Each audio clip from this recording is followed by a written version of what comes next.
Bonsoir à tous et bienvenue à ce flash d'information.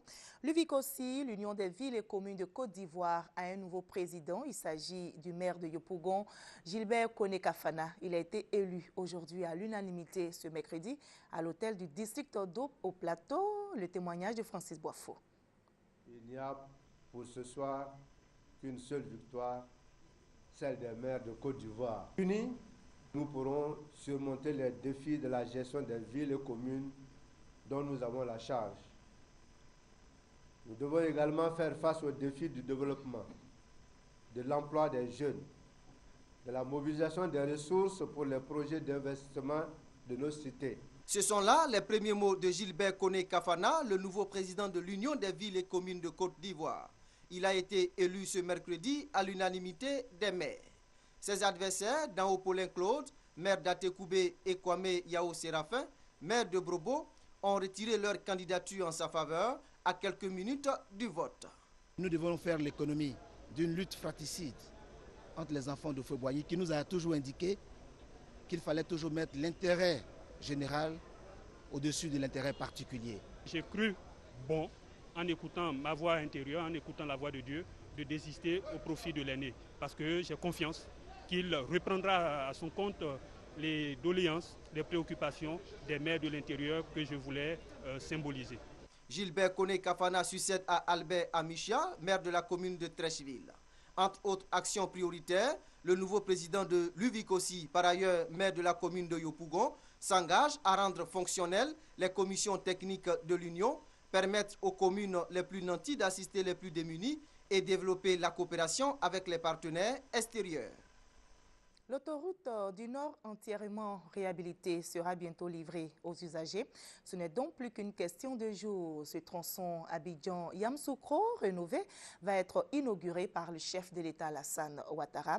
Mais avant cet événement, le ministre des Infrastructures économiques et celui de la Défense, Paul Kofi, ont effectué une visite de terrain pour voir l'ouvrage.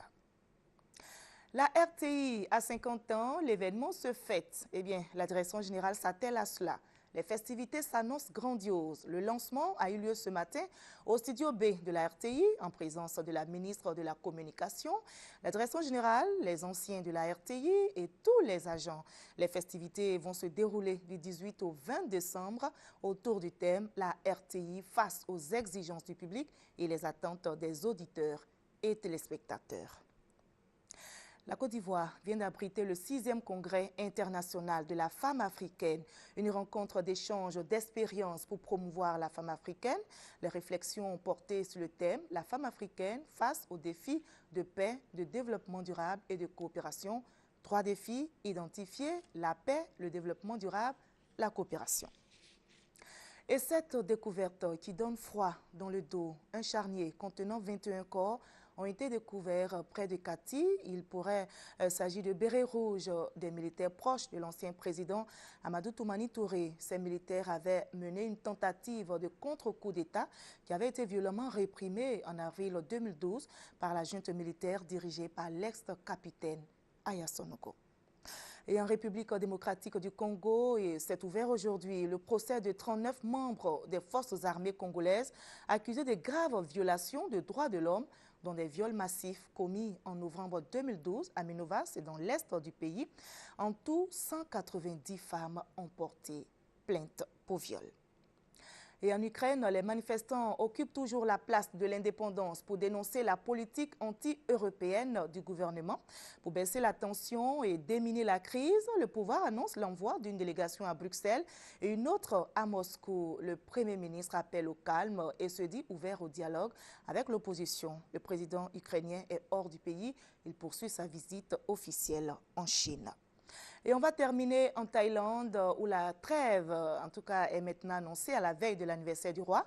Le calme est revenu après quelques jours de tension entre forces de l'ordre et manifestants anti-gouvernementaux. Hier, ces derniers ont investi les locaux du siège du gouvernement. La police a autorisé l'entrée dans le siège aux manifestants pour éviter les heurts. Il y a donc un semblant d'accalmie ce mercredi à la veille de l'anniversaire du roi thaïlandais. Mais le bras de fer continue entre policiers et manifestants décidés à faire chuter le pouvoir. C'est la fin de ce flash. On se retrouve à 20 h. À tout à l'heure. Merci.